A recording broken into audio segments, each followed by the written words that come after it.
여러분 반갑습니다. 이번 시간부터는 이제 금융시장의 유형이라 하는 것이 나오죠. 그래서 우리가 먼저, 금융시장입니다. 이 금융시장의 유형이다, 유형. 여기는 이제 우리가 여러 가지로 금융시장을 분류할 수 있습니다, 이게. 그래서 금융시장은 첫째 우리가 단기 금융시장과 그 다음에 우리가 장기 금융시장이다. 그럼 보세요. 여기에서 우리가 이제 단기 금융시장하고 그 다음에 뭐에다가 장기 금융시장이 있다. 그럼 우리가 이 단기와 장기에, 그럼 우리가 보통 경제하겠습니다. 경제학에서 기본적인 장단기 구분은 1년입니다.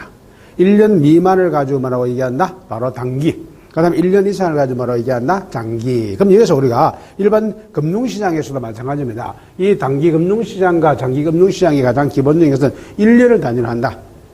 그래서 자금 운영 기간입니다. 자금 운영 기간이 1년 미만이면 뭐가 된다? 단기 금융시장이다. 그래서 이제 일시적인 어떤 자금 부족이죠. 그래서 일시적인 어떤 자금 부족이다. 이런 형태에서 이룰 때 그 자금을 막기 위해서 융통하기 위해서 이루어지는 시장을 가지고 말을 한다? 단기 금융시장이라 한다. 그럼 이건 주로 은행과 은행 사이에서 이루어지는 것이 이제 콜 시장이라 하죠. 그래서 콜 금리라고 얘기합니다. 그래서 이제 갑자기 어떤 A라는 은행이 자금이 부족한 경우에 B라는 은행에서 일시적으로 자금을 융통할 수 있는 겁니다. 이런 뭐 콜금리라든가 기업어음 시장이라든가 양도성 예금 정성, 우리가 이제 CD라고 얘기하죠. 또는 여러분들이 뭐 환매 조건부 채권이라든가 표지어음이라든가 이런 등등입니다. 그래서 이런 등등은 뭐냐? 바로 우리가 융통 기간이 1년 미만이라 하는 이거 이제 단기 금융 시장이죠. 여기에 대해서 우리가 이제 장기 금융시장이라는 것은 자본시장이라고 얘기하죠. 우리가 보통 이제, 그래서 요 장기 금융시장을 가지고 우리가 이제 보통 이제 자본시장이다. 이렇게 합니다. 자본시장이라고 이게. 그럼 요거는요, 주로 이제, 기간이 1년 이상이 되는, 그래서 장기 채권, 우리가 주로 국채라든가 이런 것을 발행하면 보통 뭐 10년, 15년 이렇게 우리가 상환 기간을 정해주고 있어요. 이와 같은 그 채권이라든가 아니면은 아예 만기가 없는 게 있죠. 만기 없는 것이 뭐요? 주식이죠. 이 주식은 아예 만기 자체가 없는 거잖아요. 왜냐면은 주식은 그 회사의 존속과 같이 하는 겁니다. 회사 망하면 주식도 휘조가 되는 것이고, 회사가 존속하는 그 주식은 뭡니까? 뭐 주식 가격이 액면가 5,000원에 발행했다 하더라도 이게 500만 원이 될 수도 있고, 그 다음에 단돈 5원이 될 수도 있어요. 그러나 회사가 존속하는 그 주식은 살아있다 하는 것이죠. 이는 바로 그 만기가 없는 주식, 요런 등이 우리가 거래되는 시장을 가지고 뭐라고 얘기한다? 요걸 우리가 자본시장 또는 뭐라 한다? 장기 금융시장이다. 이렇게 표현하죠. 그 다음에 이제 두 번째 보세요. 우리가 이 채무입니다. 이 채무정서입니다. 그래서 채무정서가 거래되는 시장과 그 다음에 이제 주식시장으로 나누죠. 주식시장. 요거는 뭐냐면요. 채무정서다. 그러면 채무란 말은요. 이건 쉽게 말해서 뭐냐. 우리가 빚을 얘기하는 거야. 우리가 채권의 반대가 뭡니까? 채무잖아요. 그래서 돈을 받을 수 있는 권리를 가지고 채권이라고 얘기하고, 그 다음에 줘야 될 의무를 가지고 말한다? 채무라고 얘기하죠. 그럼 우리가 이제 보통 뭐냐면은 이 채무정서가 왔다 갔다 하는 시장이다. 그 예를 이제 주로 여러분들이 그 채권입니다. 요 채권은요. 기본적으로 이제 뭐 국가가 발행하면 뭐가 되고 국채가 되고, 그다음에 지방자치단체가 발행하면 뭐가 되고 지방채가 되고, 그다음에 은행이 발행하면 뭐 금융채가 됩니다. 또 일반 회사가 발행하면 이제 회사채가 되는 겁니다. 이런 채권입니다. 이런 채권이 거래되는 시장을 가지고 뭐라고 얘기한다? 채무정서 시장이라고 얘기한다. 그럼 여기서 우리가 보통 뭐냐면 아까 여기에서 단기, 장기의 구별은 뭐를 기준했어요? 요거는 우리가 1년이라고 했어요. 1년 미만을 하면은 여기 뭐고 단기 금융시장이고 1년 이상이 되면 뭐가 된다? 바로 장기 금융시장이 됩니다. 장기. 그런데 이제 이런 경우가 있어요. 만약에 국채를 발행해가지고 처음에 상환을 막 20년 상환으로 이제 국채를 발행해서 그러면 시간이 지납니다. 시간이 지나면 잔존 만기가 1년 미만이 남을 수 있죠. 그럼 이것은 결과적으로 뭐냐면 처음에 채권이 발행됐을 때는 장기 자본이었는데 잔존 만기가 1년 미만 남은 이거 뭐가 되로 바뀌어요? 바로 단기 금융시장으로 바뀌는 겁니다, 이게. 그래서 이런 것을 우리가 이제 환매 조건부 채권이라든지 이런 데서 시장에서 이게 뭐가 되고 거래가 되고 있다 하는 겁니다. 그 다음에 여기 이제 채무정서 시장에서 우리가 단기, 중기, 장기 이렇게 표현하죠.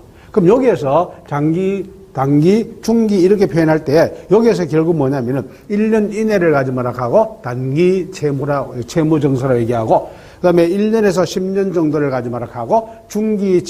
그 다음에 우리가 이제 10년 이상이 되면 뭐가 된다 하는 겁니까? 이건 우리가 이제 장기다, 이렇게 표현하는 겁니다. 그래서 이거는 여기에서 얘기했던 요거하고, 요 채무정서시장에서, 정서시장에서 단기, 중기, 장기로 구별할 때는 1년 미만을 가지고 하고, 단기, 그 다음에 1년에 10년 정도를 가지고 중기, 그 다음에 10년 이상이 되면 뭐가 된다? 장기다, 이렇게 얘기하죠. 그 다음에 우리가 이제, 주식입니다. 그래서 회사의 지분에 해당되는 것이 바로 뭐요? 주식이죠. 그 주식이 거래되는 시장을 가지고 우리가 말한다? 주식시장이다. 이렇게 얘기하는데, 그럼 여기에서 우리가 이제 뭐냐면은, 여기에 채권하고 주식하고의 차이가 뭐냐 하는 거예요. 이게, 기본적으로 이제 채권과 주식의 차이점은 가장 기본적인 것이 뭐냐? 주식은 일단 뭐냐면은 이익이 있으면 뭘 받는 겁니까? 배당금 수익을 목적으로 하는 겁니다. 그러니까 쉽게 말하면 주식은 기본적으로 뭐냐? 배당이죠. 요 배당금을 받기 위해서 주식에 투자하는 겁니다. 그런데 이 채권입니다. 채권은 뭐냐? 이자의 소득을 위해서 있는 겁니다. 이게, 그러면 여기서 여러분들이 뭐냐면은 일단 주식이나 채권은 일단 목적이 뭐냐? 이자 소득을 목적으로, 그 다음에 이것은 뭐냐? 배당 소득을 목적으로 합니다. 근데 이제 두 개의 공통점이 있어요. 이게 자본소득이라고 합니다. 자본이득. 이게. 그럼 자본이득이라고 하는 것은 뭐냐면 주식 가격이 오르고 내릴 수도 있죠. 채권 가격이 오르고 내릴 수도 있다고 하는 겁니다. 이런 자본이득. 그래서 이제 여기에다가 자본이득을 목적으로 하는 것이 바로 이게 주식과 채권의 차이점이다.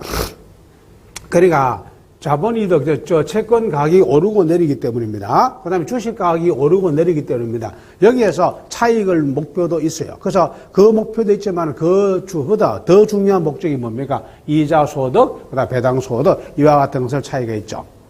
그 다음에 이제 두 번째 뭐냐면 이 주식은 우리 아까도 얘기했지만 만기가 없다. 만기가 없어요. 근데 얘는 뭐가 있습니까? 얘는 만기가 있죠. 이게 기본적으로. 그래서 바로 우리가 채권은 만기에서 예를 들어 보세요.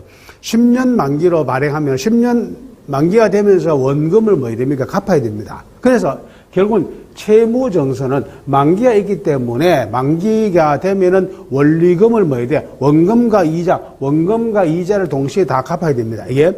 그래서 이거는 상환 의무가 있다 하는 거야. 그래서 요거는 뭐냐면은 기본적으로 상환 의무가 있어요. 근데 요거는 만기가 없어. 주식은 좀 전에 얘기했듯이 이게 주식은 뭐가 하는데 그 회사의 존속과 권치에 같이 하는 겁니다. 이게. 그래서 존속과 운명을 같이 하기 때문에 만기가 없는 것이죠. 그 대신에 요것도 뭐냐? 바로 상환입니다. 상환 의무가 있다 없다 하는 거예요. 주식은 왜요? 왜냐 이거는요, 자기 자본입니다. 자기 자본. 이게 자기 자본이지만 요거는 타인 자본이잖아요. 타인 자본이야. 그러면 쉽게 말해서 이거는 뭐냐? 그 채권을 발행하면요, 이건 부채가 됩니다. 부채. 빚이야, 빚. 부채. 그러나 이거는 자기 자본이야. 그러면 예를 들어서 내가 삼성전자 주식을 만약에 10% 보유하고 있다 생각해 보세요. 그러면 삼성전자의 모든 자산의 10%는 누구 겁니까? 내 거란 말이야. 이 지분을 나타내기 때문입니다. 이게. 그래서 바로 이와 같은 것이 이제 뭐냐? 바로 다르다. 그러면 여기서 이제 주식은 누가 발행하는 거고 주식회사가, 그럼 이거는 발행처가 바로 누구다? 주식회사가 발행하는 것이죠. 여기에 대해서 채무정서입니다. 채무정서는 발행처가 많습니다. 예를 들어 국가가 발행하면 뭐가 되고? 국채. 그 다음에 여러분들이 서울특별시라든가 이런 이 지방자치단체가 발행하면 뭐가 됩니까? 바로 지방채가 됩니다. 그 우리가 보통 국공채하죠. 공채로 얘기한단 말이에요, 이게. 그 다음에 여러분들이 금융기관이 발행하면 뭐가 되고? 금융채가 될 것이고, 특수채가 있습니다. 특수법인에서 만들면 이게 뭐야? 특수채가 되죠. 그 주식회사에서 발행하면 회사채가 되는 겁니다, 이게. 그래서 여러분들이 바로 여러 가지 측면에서 주식과 채권이 다른데, 여기서 이제 문제는 이게야. 만약에 회사가 망했으면요, 요 채무하고 주식의 차이점이야. 요는 일단 채권자가 무슨 우선적으로 뭐 할 수 있습니까? 바로 남은 재산에서 청구했어요. 그러니까 만약에 요 자녀 재산입니다. 자녀 재산에서 우선 청구권이 있어요. 우선 청구권. 요거는 뭐냐면 회사가 청산했을 때입니다. 청산됐을 때 주식과 채권 중에서 누가 먼저 가져간다 하는 거야. 우선 채권자들이 먼저 회수해 가는 겁니다. 그럼 채권자들한테 회수하고 난 다음에 남는 자산이 있으면은 이제 주주들도 그 자기 지분만큼을 가져갈 수 있어. 그럼 예를 들어 가지고 만약에 남은 재산이 1억 남았다. 1억 남았는데 채권자들의 채무증서 사람들에게 다 5천만 원이 나갔어. 5천만 원을 갖고 남은 돈은 5천만 원밖에 없어. 그러면 그 남은 5천만 원을 가지고 자기 주식, 그 회사의 지분율이죠. 그러면 예를 들어 5천만 원 중에서 만약 10%를 갖고 있는 사람이나 하면 얼마? 500만 원을 뭐 하는 거야? 이렇게 가져갈 수 있다. 이게 바로 우리가 회사가 청산되면은 남은 재산에 대해서입니다. 남은 자산에 대해서 얘가 주식보다는 우선 청구권을 갖고 있어. 우선 여러분들이 뭐냐? 바로 청구할 수 있습니다. 예. 여기에 이제 주식과 채권이 여러 가지 부분에서 서로가 뭐한 점이다? 다른 점이라 한 겁니다. 예. 그 다음에 이제, 주식하고 채권 중에서요, 우리가 안전성입니다. 안정성은 얘가 더 크다 하는 안전성은. 그럼 얘는요, 왜냐면은, 아까 여러분들이 요 이자 소득이 중요하고 요 배당금인데, 실제로 주식 같은 경우는요, 이 회사 이익이 생겨야말이 뭘 해주는 겁니까? 이익금에 대해서 뭘 주는 겁니까? 배당금을 주잖아요. 그럼 회사가 이익이 안 내면은 배당금을 받을 수도 없어요. 그 다음에 채권 가격도 물론 조금씩은 변화됩니다. 회사채 그 가격이. 그러나 주식 가격은 뭐예요? 자본 이득에서 폭등과 뭐가 됩니까? 폭락. 나중에 뭐가 될 수도 있어요. 휴지 조각이 될 수도 있다 하는 거야. 그래서 바로 위험도가 훨씬 더 뭐가 크다? 이게. 그럼 결국은 뭐냐면요. 항상 우리가 이제 리스크라고 얘기하죠. 위험이 존재하는 만큼에 대해서 위험이 고위험, 위험이 크다는 건 수익도 크다 하는 거야. 그래서 아무래도 이게 채무증서는 이자, 그 정해진 이자밖에 받을 수 없는 겁니다. 그러나 바로 주식은 이익이 많이 나면 배당도 많이 받을 수 있지만은 또 그 배당을 많이 해준다 하는 것은 그 기업이 잘 돌아간다는 뜻이죠. 그럼 주가가 많이 올라간다는 뜻입니다. 그럼 여기에서 바로 주가 변동에 따른 자본 이득도 많이 생길 수 있어요. 그래서 이와 같은 거, 그래서 우리가 바로 고수익을 노릴 수 있는 반면에 그 다음에 망할 수도 있다. 위험성이 많다 하는 거예요. 이게 주식의 특징이죠. 예? 그 다음에 우리가 이제 아무래도 주식은 이제 황금성이 뛰어나죠. 금방 빨리 망할 수 있습니까? 이게 부동산보다 훨씬 더 유동성이 뛰어난다고 했어요. 금융자산이. 그래서 유동성이 뛰어나기 때문에 황금성이 높고. 그 다음 우리가 이제 소액주주 같은 경우에는 소액주주입니다. 이게. 그래서 우리가 이제 서로 소액주주입니다. 요 주주에게는 뭐가 없느냐면은 우리가 양도소득세입니다. 이게 양도소득세야. 요것이 없습니다. 양도소득세라 하는 것은 내가 주식을 살 때에 10,000원 주고 샀는데 팔 때에 15,000원 받고 팔았어. 그러면 양도 차익이 5,000원 생겼단 말이야. 그럼 원래 이 소득이 생기면 뭐 됩니까? 소득이 생기면 세금을 내야 되잖아요. 그러나 이것은 우리가 양도소득세는 없습니다. 예? 양도소득세는 없고 뭐가 있다? 배당소득입니다. 배당소득세입니다. 요거는 있어. 그럼 우리가 이제 원래 소득세입니다. 금융소득이야. 금융소득은 가장 기본적인 것이 뭐죠? 공통적입니다. 2천만 원을 기준합니다. 그 1인을 한 사람당 2천만 원을 기준하죠. 2천만 원 미만 이하입니다. 그래서 이하이면은 뭐냐? 그냥 여러분들이 15.4%입니다. 그러니까 소득세 14%에다가 지방소득세 1.4%죠. 그래서 우리가 15.4% 이것만 내면 되는 거야. 그래서 우리가 소액주주들에게나 소액주주는 양도소득세는 부과하지 않고 그 다음에 뭐만 부과한다? 배당소득세만 부과한다. 그래서 뭐 이제 2천만 원 넘어가면은 종합소득으로 합산해가지고 이제 누진세를 적용합니다. 2천만 원 넘어가면은. 그러나 바로 2천만 원 이하인 경우에는 바로 15.4%인 뭐만 내면 된다? 바로 이게 배당소득, 배당받으면은 배당소득. 그러면 시기면 배당받으면 배당소득세는 내는데 이게 주식을 거래해가지고 사고 팔아가지고 이루어지는 그 양도소득세는 부과하지 않는다 하는 것이죠, 이게. 그 다음에 우리가 이제 주식이 이제 하나의 또 특성 중에 하나가 바로 인플레이션 해지 기능이라고 합니다. 인플레이션이 일어났을 때 주식 가격과 어떤 연관을 가지느냐 하는 겁니다, 이게. 그럼 여러분들이 우리가 보세요. 만약에 내가 주식을 보유하고 있는데 그 주식을 보유한 회사가 실제로 자산이 많습니다. 주로 여러분 땅을 많이 갖고 있다든가 이게 그 빌딩을 가지고 있다든가 이런 회사가 있어요.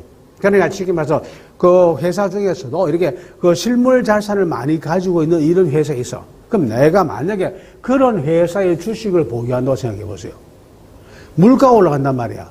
그 물가가 올라간다 하면서 돈의 가치를 많은 거면 떨어지는 거잖아요. 그래서 화폐의 가치는 떨어지지만은 나는 그 회사에 뭘 가지고 있기 때문에 지분을 갖고 있는 겁니다. 그래서 여러분 우리가 보통 이제 부동산을 많이 가지고 있는 이런 회사 같은 경우는 물가가 오른다면 부동산 가격도 오른다는 뜻입니다.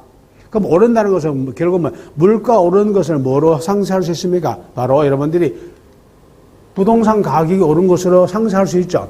여기에다가 또 하나가 주식 가격도 그 회사의 주식 가격도 같이 오른단 말이야. 그래서 바로 결국 뭐냐면은 인플레이션이 일어났을 때 바로 물가 상승에 따라서 자산 가치가 화폐 가치가 떨어지는 것을 막을 수 있다 하는 겁니까? 이렇게 여러분 위험을 이렇게 분산할 수 있는, 위험에서 빠져나갈 수 있는, 위험을 좀 보충할 수 있는 이런 기능도 가지고 있는 것이 바로 뭐다? 주식이다. 이렇게 얘기하는 겁니다. 이게 이제 바로 채무증서하고 주식하고 차이점입니다. 예? 그래서 채권과 주식의 차이점. 그래서 요 채권이 거래되는 시장을 가지고 말하고 채무증서 시장. 그 다음에 이런 주식이 거래되는 시장을 가지고 뭐라고 얘기한다? 주식시장. 이렇게 얘기하는 겁니다. 그 다음에 여러분들 세 번째 뭐냐면요. 이 발행시장하고 그 다음에 유통시장이 있죠. 요 유통시장으로 이렇게 나눠진다. 이렇게. 그럼 보세요. 최초로 보세요. 주식이라든가 채권입니다. 주식이나 채권이 최초로 발행돼. 이걸 가지고 무슨 시장이라 한다? 발행시장이라 하죠. 그럼 만약에 삼성전자가 신주를 만약에 발행한다. 그럼 신주를 발행하면은 그 자체가 무슨 시장이 됩니까? 발행시장이야. 그런데 이제 발행이 끝났어. 끝나고 나면은 이제 주식을 가지고 있는 사람들이 자유롭게 할 수 있어야 됩니까? 사고 팔 수가 있어야 되겠죠. 요것을 가지고 뭐라고 얘기한다? 바로 유통시장이라고 얘기한다. 그래서 주식이나 채권의 최초로 말하는 거, 발행되는 시장을 가지고 뭐라고 하고, 이게 발행시장. 그 다음에 발행된 주식이나 채권 등이 움직여가지고 자유롭게 사고 팔 수 있도록 이루어지는 시장을 가지고 뭐라고 한다? 바로 유통시장이라고 얘기한다. 그럼 여기서 이제 유통시장입니다. 요 유통시장에는 이제 크게 두 가지가 있죠. 유통시장에는 이게, 그럼 이제 유통시장에는 이제 보세요. 바로 여러분들이 장내시장과 뭐가 있어요? 장외시장이 있습니다. 그럼 장내시장과 무슨 시장이 있다? 장외시장이. 그럼 장내시장을 가지고 다른 말로 이제 우리가 뭐라고 얘기한다? 이것을 가지고 다른 말로 이제 거래소 시장이다. 이렇게 얘기합니다. 그럼 우리가 이제 장내시장을 가지고 거래소 시장이다. 그럼 예를 들어서 주식 같은 경우에 바로 여러분들이 우리가 유가증권이 움직이는 그 거래소가 있다. 그럼 한국 거래소가 있단 말이야. 그 한국 거래소에 모든 주식은 다 그쪽으로 한쪽으로 몰려가지고 그쪽에서만 거래가 이루어지는 겁니다. 그래서 한쪽으로 집중해서 모든 주식은 표준화된 양식입니다. 표준화된 양식에 따라서 이렇게 주문 이루어지고 그 다음에 매매가 이루어지는 겁니다. 매매가. 그래서 이런 시장을 가지고 뭐라고 얘기한다? 바로 장내시장인 바로 거래시장이다. 그래서 이거는 특정 여러분들이 그 금융상품에 대해서 개별적으로 개별적인 사람들이 한쪽으로 다 모이는 거예요. 모든 것이 한쪽으로 모여. 그럼 한국 거래소에 모여가지고 거기에서 모든 매매 체결이 이루어지는 겁니다. 그래서 이게는 반드시 표준화된 양식에 따라서 모든 거래가 이루어지는 겁니다. 이것이 바로 이게 거래소 시장이야. 그럼 보세요. 이게 표준화된 이게 봐요. 표준화입니다. 이 표준화된 양식이야. 표준화 양식에 따라서 이게 거래가 이루어지기 때문에 모든 거래 한쪽으로 모여서 이루어지는 겁니다. 이러다 보니까 보세요. 거래의 투명성입니다. 투명성이 높다, 낮다? 투명성이 높다 하는 거예요. 투명성이. 그러니까 현재 삼성전자 주가가 어떻게 움직이는지를 다 누구나 볼 수 있다 하는 거야. 투명하게. 그 다음에 두 번째는 익명성입니다. 요 익명성이라는 것은 뭐냐면은 누구가 거래했는지입니다. 모른다 하는 거야. 이름을 알 수 없다 하는 거야. 그럼 현재 보세요. 이 거래소에서 지금 이 순간도 전국에서 많은 사람들이 삼성전자 주식을 사고 팔고 있습니다. 그럼 사고 팔고 있는데 누가 샀는지 누가 팔았는지를 쉽게 알 수가 있다 없다? 알 수가 없어요. 익명성이라 하는. 그래서 잘 기억이 돼. 그래서 바로 거래소 시장은 표준화된 양식에 따라서 모든 거래가 이루어지기 때문에 바로 투명성도 높고 뭐도 높다? 익명성도 높다. 그럼 투명성도 높고 익명성도 높은 것이 바로 뭐다? 이게 거래소 시장입니다. 그 다음에 이제 요 장외 시장이라는 것은 이제 바로 거래소 이외에서 이루어지는 것을 가지고 말한다. 장외 시장이라고 한다. 불법 시장이 아니고, 예. 그래서 장외시장은 거래소 이외에서 이루어지는 모든 금융거래를 가지고 말한다. 이게 장외시장이라고 하는데, 여기에는요, 바로 직접 거래시장이 있어요. 그러면 쉽게 말해서 거래 당사자들이 둘이 직접 만나가지고 거래가 이루어질 수 있습니다. 그 다음에 딜러라든가 브로커라든가 이와 같은 사람들과 만나가지고 이루어질 수 있는 시장이 있습니다. 여기 바로 다 뭐다? 장외시장이다 하는 겁니다. 이게. 그래서 우리가 거래소에서 거래소가 아닌 그 제3의 장소입니다. 그럼 예를 들어가지고 이런 경우가 있어요. 좀 A라는 사람과 B라는 사람이 어떤 회사의 그 주식을 지금 A가 많이 갖고서 그 지분 한 5% 갖고 있어. 그런데 B라는 사람이 이 회사의 지분을 좀 높이고 싶어. 그런 경우에 그 A를 B가 직접 만나가지고 야, 이 보유하고 있는 주식 나한테 바로 넘겨둬. 예? 그럼 내가 한 주당 프리미엄 얼마 줄게. 그럼 예를 들어 오늘 만약에 회사 그 정건거래소에서 거래될 때 주당 10,000원에 거래됐어. 그럼 내가 니한테 프리미엄 2,000원, 한 주당 2,000원 올려줄게. 예? 그럼 나한테 12,000원에 팔아라 할 수 있습니다. 이렇게 직접 둘이 만나가지고 말할 수 있습니다. 매매 당사자가 이렇게 결정할 수 있어요. 근데 이제 문제는 뭐냐면은 이 직접 거래는요, 누구만 압니까? 둘 다 A하고 B하고 두 사람만 알아. 누구가 주식 사고 팠는지. 익명성은 높다, 낮다. 익명성이 낮은 거예요. 그 대신 투명성도 높다, 낮다. 투명성도 낮아. 그건 뭐세요? 만약에 B가 지금 이 회사를 여러분들이 M&A를 하고 싶어. 인수합병을 하고 싶은데 그 주주들이 여러 사람이 있단 말이야. 그럼 여러 사람들이 있는데 그 개별적인 주주들을 만나가지고 그 주식을 매집하려고 하는 겁니다. 그러면은 B가 A한테 가가지고 야, 주당 내가 올 프리미엄 내가 2,000원 줄 테니까 12,000원 나한테 팔아라. 그랬어요. 그럼 A가 2,000원 오케이 팔을 수 있어. 근데 C한테 가가지고 팔아가니까 난 팔 의사가 없다 하는 거야. 예. 그래. 그럼 내가 프리미엄 5,000원 줄게 하는 거야. 그러면 또 C가 가면 생각해보니까 그 정도는 괜찮을 것 같아. 알아서 그러면 내가 15,000원에 팔게. 그럼 보세요. 각자에 따라서 이렇게 거래가 이루어지는 거야. 그러다 보니까 결국은 뭐냐, 투명성이 높다, 낮다, 투명성이 낮은 거예요. 그래서 장외 거래의 특징입니다. 이렇게 똑같은 주식을 여러분들이 매집을 하는데도 사람에 따라서 다 가격을 달리 제시할 수 있다 하는 거야. 사람 딱 보고 싸게 팔 것 같으면 뭐하고 프리미엄 적게 부르고, 예? 또 안 팔 것 같으면 뭐하는데 프리미엄 붙이면 된다 하는 거야. 이렇게 해가지고 바로 누가 사고 팠는지는 알아 모나 안다. 익명성도 낮고 투명성도 낮은 것이 바로 무슨 시장이라 하는 겁니까? 바로 장외시장, 장외시장. 그 다음에 여러분들 이제 점도시장이라 하죠. 점도시장이라 하는 것은 주로 이제 여러분들이 뭐냐면은 딜러라든가 브로커들이 개입된 것을 가지고 얘기하는 겁니다. 이게. 그래서 이제 우리가 바로 이 직접적인 대면 접촉도 있지만은 바로 딜러라든가 브로커가 중간에 개입된 것을 무슨 시장? 점도시장이라 한다. 그러니까 이 점도시장에서 이루어지는 것도 마찬가지입니다. 이게. 그래서 현재 우리나라에서 실제로 상당히 많은 것을 여러분들 뭐 일반 채권이라든가 주식이라든가 이런 것은 주로 어디서 한다? 그래서 거래소에서 그래서 여러분들 뭐 우리가 코스피 지수니 뭐 코스닥 지수니 이렇게 매일 뉴스에 나온다 했죠. 그래서 이런 것은 이제 우리가 주로 주식은 어디에서 이루어지는데 거래소 시장에서 이루어지지만은 주로 이제 채권이라든가 또는 여러분들이 뭐 콜이라든가 또 양도소 예금증서라든가 이게 환매 조건부 채권이라든가 뭐 이런 등등입니다. 또 특히 이제 외환과 관련된 파생 상품들이죠. 이런 등등은 전부 다 바로 딜러와 브로커가 연결된 뭐다? 바로 장외시장인 점도시장에서 거의 거래가 이루어지고 있다 하는 겁니다. 이게. 그래서 우리가 바로 여기 거래소장인 장내시장과 그 다음에 장외시장이다. 이렇게 설명할 수 있는 겁니다. 이것이 이제 우리가 바로 이 금융시장에서 여러 가지 유형이 나오죠. 그 다음에 여러분들이 이제 저축과 금융투자에 대한 이해하는 게 나왔어요. 이게, 여러분, 교재 보면은 저축과, 그 다음 금융투자죠. 이게, 이 금융투자의 이해, 이런 파트가 나오죠. 요거는 여러분, 앞에서 뭐 설명 일부는 이미 되었던 부분을 좀 더 다시 또 구체적으로 막 이렇게 설명해 놓은 겁니다. 첫째 여러분들 보세요. 이 저축에서 이자가 나왔어요. 이자. 그럼 이제 여러분 저축의 가장 기본적인 것은 이제 뭐를 소득을 목적으로 이자 소득을 목적으로 하는 것이죠.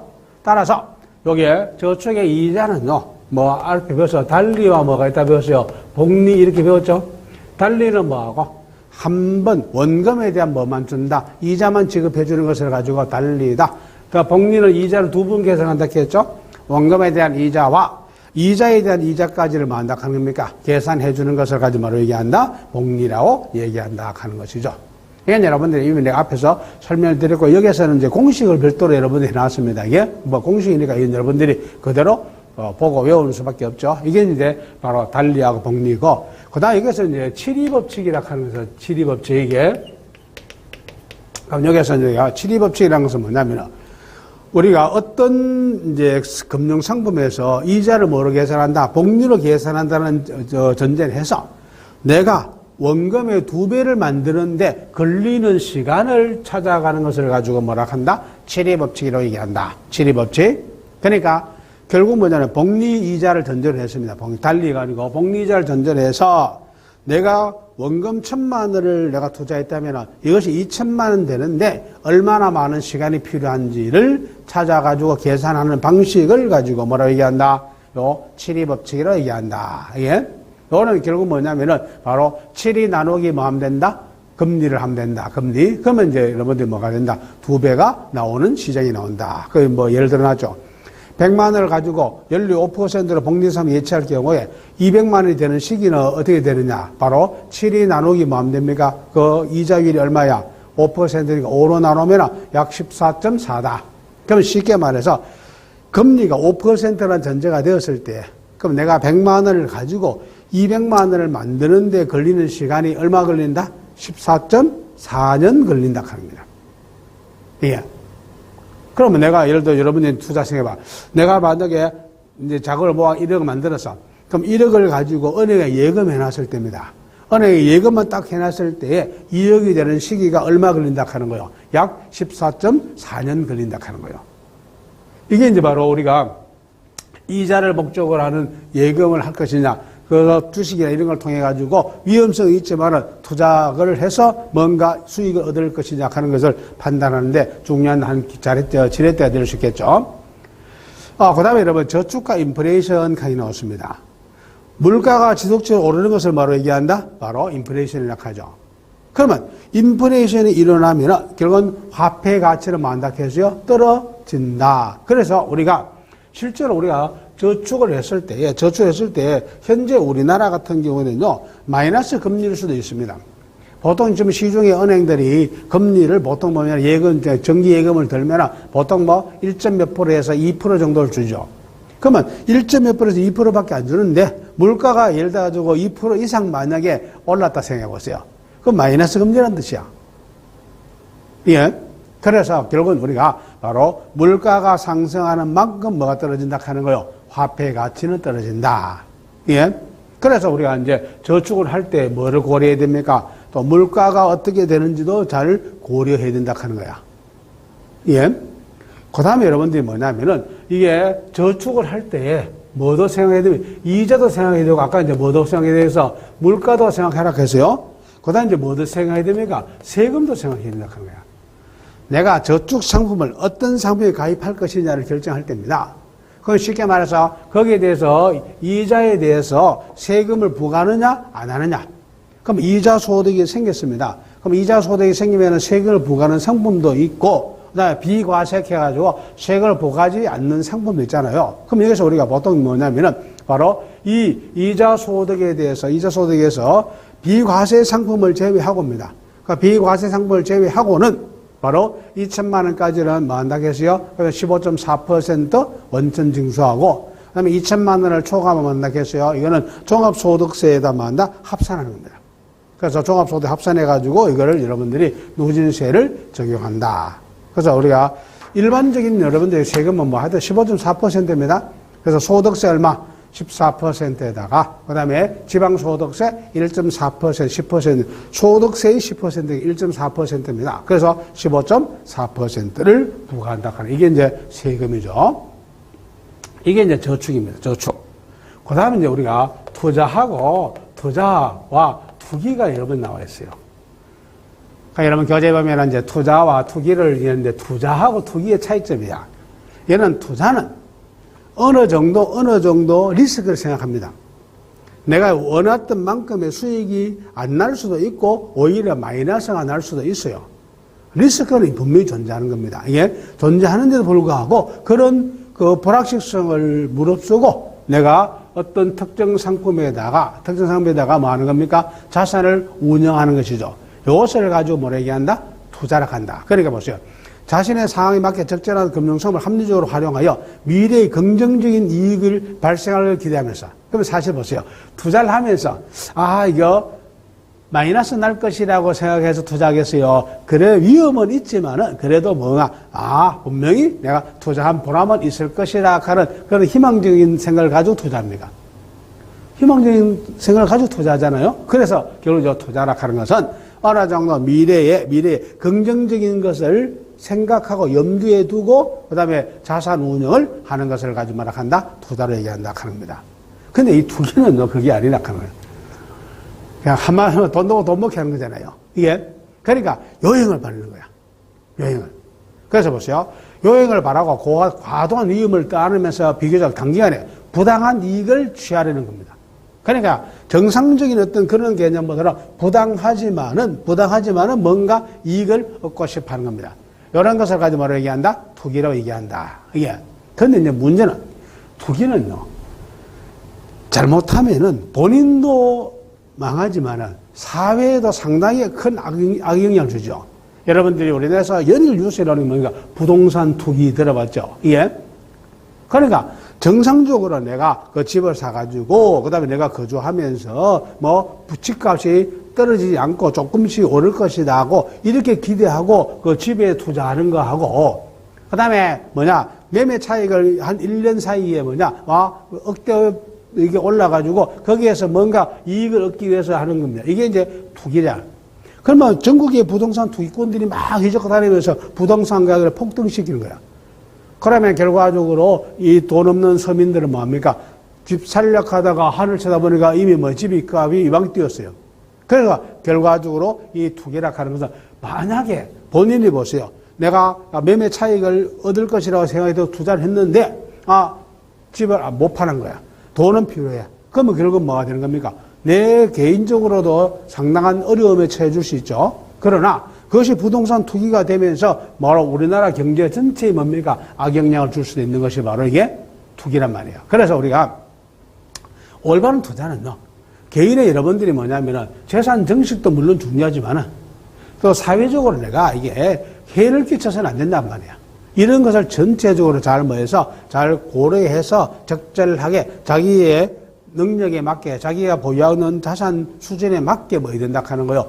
이렇게 투자를 해야 된다 하는 거야. 그러니까 이렇게 과도하게 은행에 돈을 빌려가지고 부동산 투자한다든가 이런 일이. 그래서 여러분들이 우리나라에서 뉴스에 나오잖아. 하우스 푸어라고 들어봤죠? 응?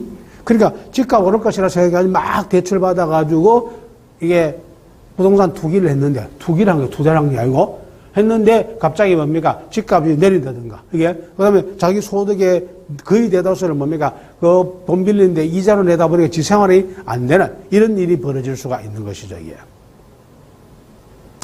그 다음에 이제 투자 수익률이라고 나오죠. 투자 수익률. 이건 여러분들이 앞에서 나왔던 겁니다. 이는 결국 투자 수익률은 뭐냐면은 내가 투자한 거하고 회수한 거의 차이점이잖아. 내가 예를 들어가지고 보세요. 100원 투자해가지고 120원을 벌었다. 120원을 벌었다. 그러면 결과적으로 보세요. 원금 투자한 거 120원 중에서 빼면은 얼마 벌었어요? 20원 벌었죠. 그러면 100원 투자해가지고 얼마 번 거야? 20원 번 거잖아. 그럼 몇 프로? 투자 수익률이 20% 이렇게 되는 거잖아요.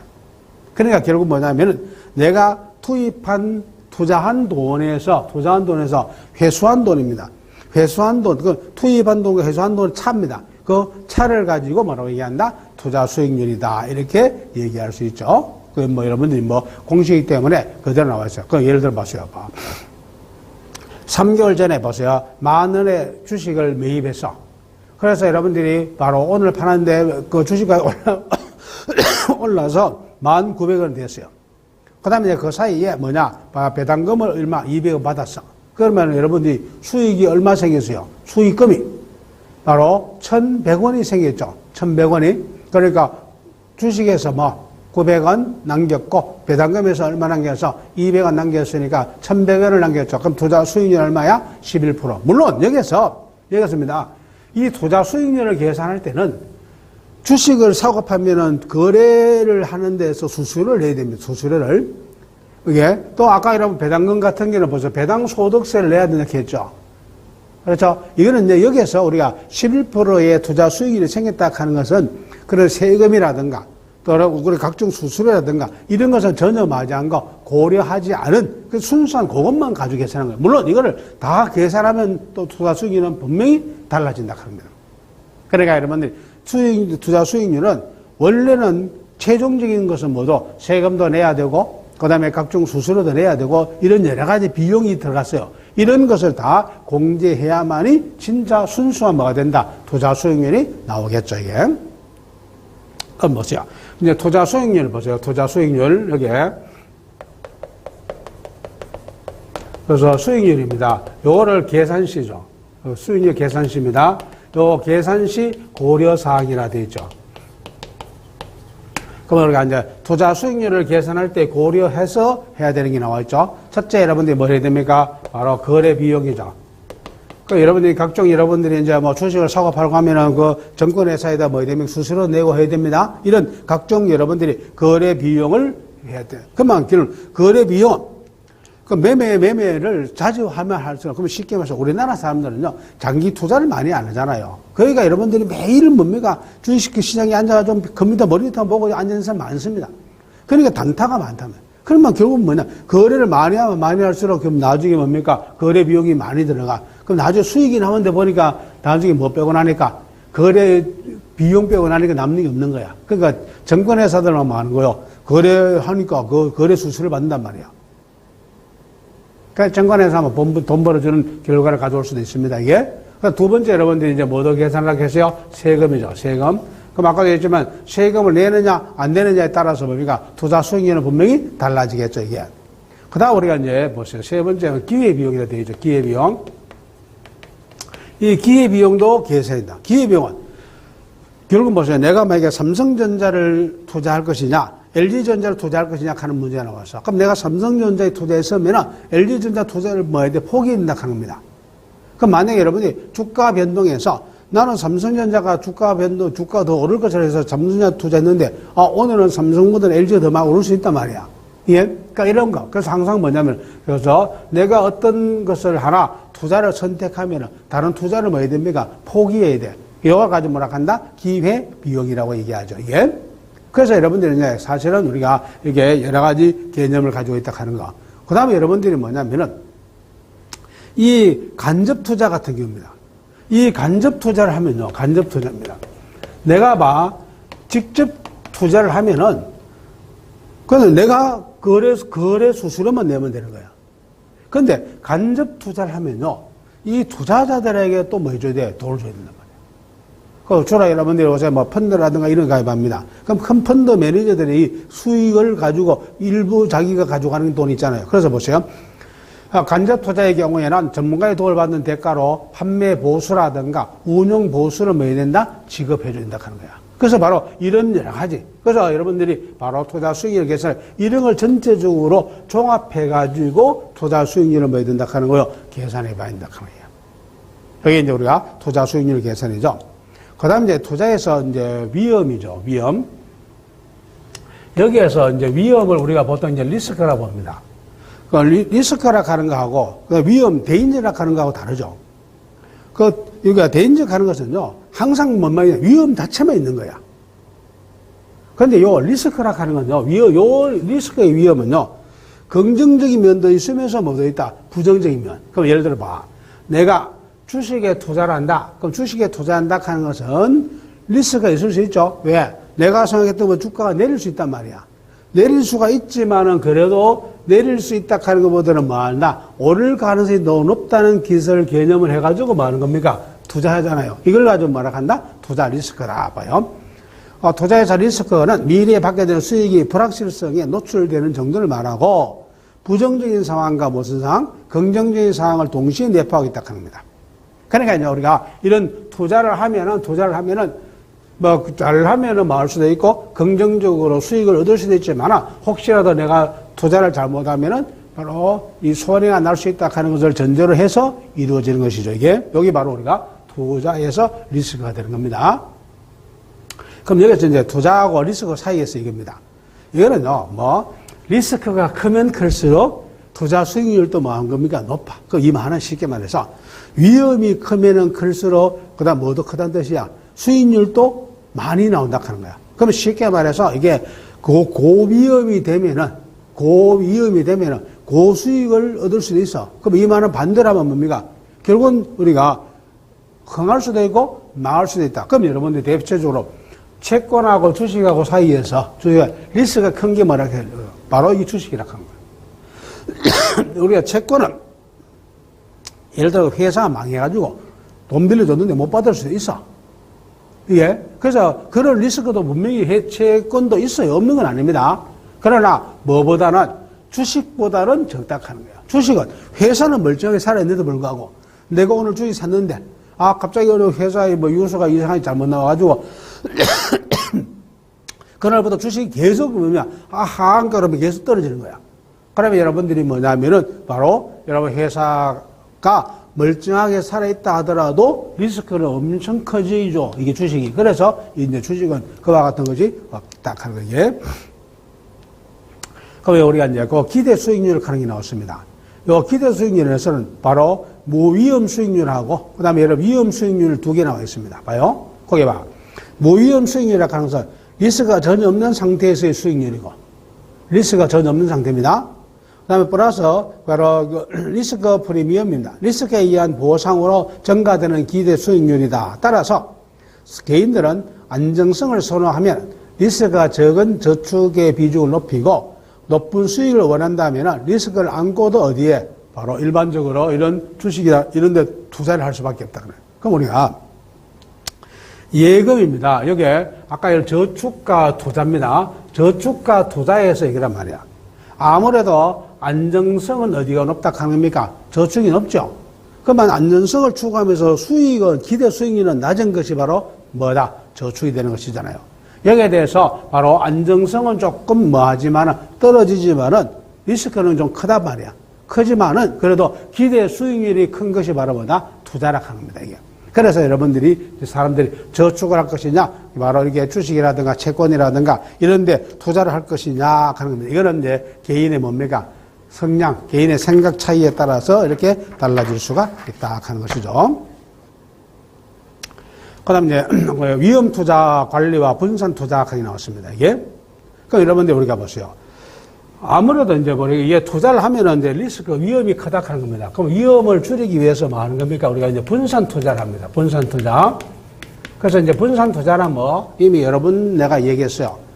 계란은 한 바구니 담지 않는다는 얘기잖아요. 그러니까 깨질 수 있다 하는 거야. 그럼 한쪽에 몰빵하지 말고 여러의 종류의, 그래서 주식을 하더라도 어느 한 회사가 아닌 여러 개 회사를 나누어 하든지 아니면 주식과 채권과 여러분들 이런 여러 가지를 서로가 이렇게 포트폴리오라고 하죠. 다양한 상품으로 이게 잘 모여서 조합을 하는 겁니다. 이런 것을 가지고 뭐라 얘기한다? 바로 우리가 이 분산 투자. 그럼 분산 투자의 목적은 뭐를 줄이기 위해서나? 리스크, 위험을 막기 위해서, 줄이기 위해서 이렇게 이루어지는데, 그럼 여기서 이제 우리가 뭐냐면은 바로 요 위험의 종류가 여러분들이 자료에 나와 있죠. 그럼 요 위험의 종류는 체계적 위험과 비체계적 위험이라 되어 있습니다. 그래서 여기에는 바로 체계적 위험하고 근데 두 번째 비체계적 위험이다. 비체계적 위험. 그럼 여기서 이 비체계적 위험이라 하는 것이 나오고 체계적 위험 보세요. 요거는 뭐냐면은 분산할 수가 없는 불가능입니다. 이거는 시간에 요 체계적 위험이라는 것은 내가 어떤 노력을 해가지고 이게 분산할 수가 없는 거야. 그럼 내 능력의 범위에서 벗어나 있는 이런 위험을 가지고 뭐라고 얘기한다? 체계적 위험이라고 얘기한다. 즉 보세요. 분산 투자로서도 그 크기를 줄일 수 없는 부분으로 세계 경제 위기라든가, 예? 천재지변, 전쟁 등과 같이 자산이나 투자 대상의 가치에 영향을 미치는 겁니다. 그럼 이거는 결과적으로 뭐냐? 내가 어떻게 노력하고 해결되는 게 아닙니다. 그거 보세요. 1929년도 세계 경제 공황입니다. 그럼 여러분들 보세요. 내 투자자, 내 개인이 아무리 노력한다고 해도 이미 세계 대세가 바뀐 거예요. 우리나라 같은 경우는 바로 IMF 사태 들어봤죠? 그러면 최근에 국제금융거래에서 금융에서 위기에 있었던 서브프라임 사태입니다. 이게 이런 것은요. 그 어떤 개별적인 그 투자자들이 노력한다 해가지고 어떻게 해결할 수 있는 것이 아니었다. 이런 것을 가지고 뭐라고 하고 체계적 우리가 위험이라고 얘기합니다. 그 다음에 이제 우리가 피할 수 있는 것이 뭡니까? 이게 비체계적이죠.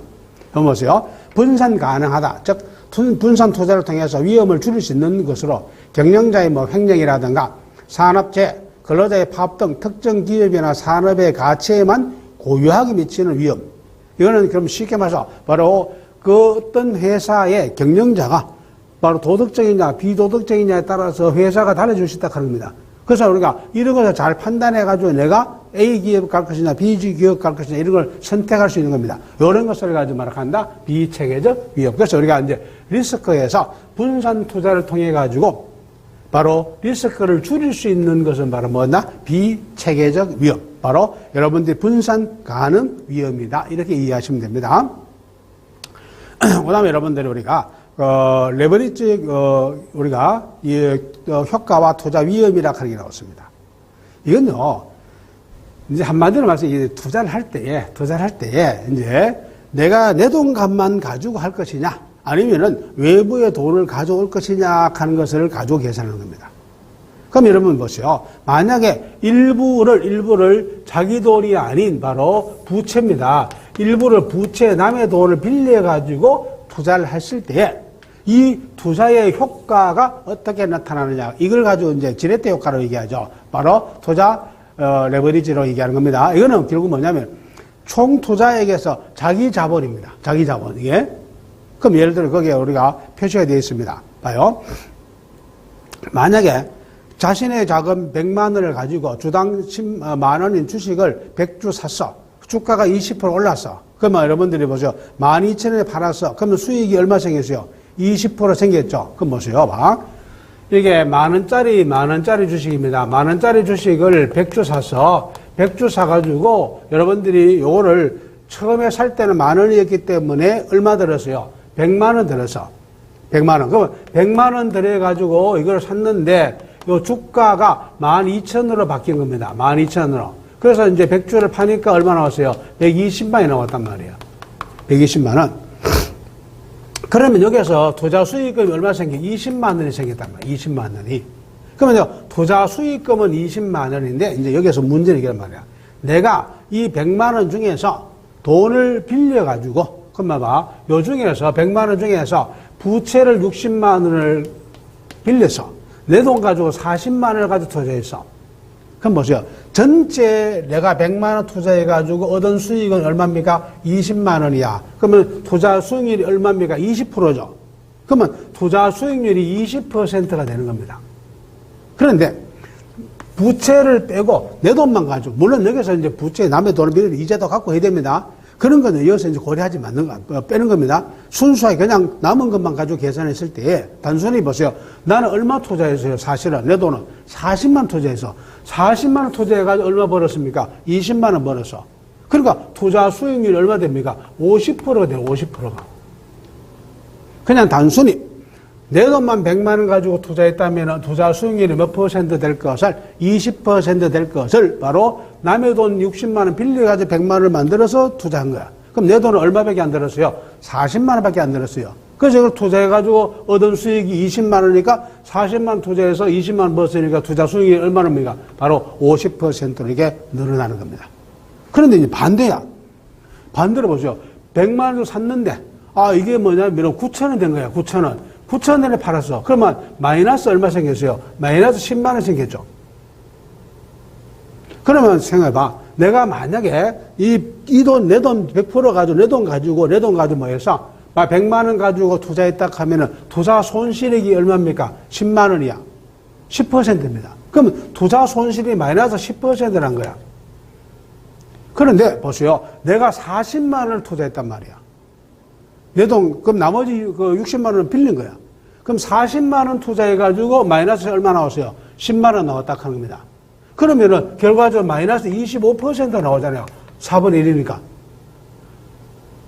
그 마이너스 10만 원 난 것을 40만 원 계산하니까 25% 되는 겁니다. 그러면 결국 보세요. 바로 투자 손실액이 얼마 생기는 겁니까? 마이너스 25% 생기는 겁니다. 그래서 이게 바로 우리가 레버리지라고 해서 지렛대를 회계해서 남의 부채를 가지고 일부 투자를 한단 말이야. 지금 현재도 여러분들이 증권회사라든가 이런 데 가면은 이렇게 돈을 빌려가지고 투자하는 사람이 많단 말이야, 이게. 그랬을 때 이것이 잘하면은 뭐가? 잘하면은 투자 수익률을 훨씬 더 높게 올릴 수도 있지만은 잘못하면은 결국 뭐 할 수 있답니까? 투자 손실액이 훨씬 더 많이 커질 수가 있다는 뜻입니다, 이게.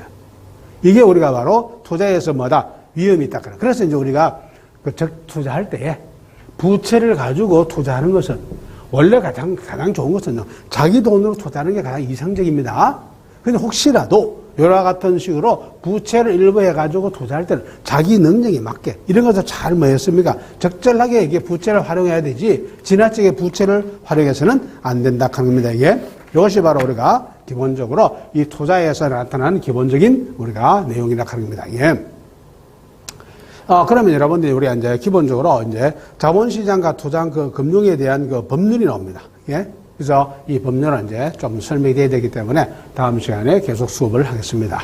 하여튼, 이 내용 자체가 조금씩 이렇게 어려운 파트 조금 있으면, 근데 여기서 오늘은 다른 거는 몰라도 주식하고 채권의 차이점에 대해서 설명을 한 부분을 여러분들 좀 잘 이해를 해 주시기 바랍니다. 예. 이렇게 해서 하고 나머지는 그렇게 어렵지 않다 하는 거. 예. 그 다음 아까 여러분들 레버리지 효과에서 투자를 잘했을 때하고 잘못했을 때입니다. 이게 문제가 일어날 수 있다. 그래서 이제 제일 좋은 것은 자기 돈으로, 자기 자금으로 하는 게 맞다. 부득이하게 여러분들이 이렇게 외부 부채를 가지고 투자를 할 때는 이는 충분히 잘 고려해서 신중하게 해야 된다. 그럽니다. 이게 지나치게 부채를 가지고 이렇게 해서는 결국 뭐냐면 바로 투자가 아니고 뭐가 될 수 있다 하는 겁니까? 투기가 될 수가 있다 하는 것이죠. 이게 이것을 같이 좀 염두에 주시기 바랍니다. 하여튼 여러분들이 오늘 어려운 내용이기 때문에 외울 것도 많고 골 아프죠. 그렇지만 어쩔 수 없겠습니까? 이게 여러분들이 해야 될 거기 때문에 자신 있게 공부하시기 바랍니다. 고생했습니다.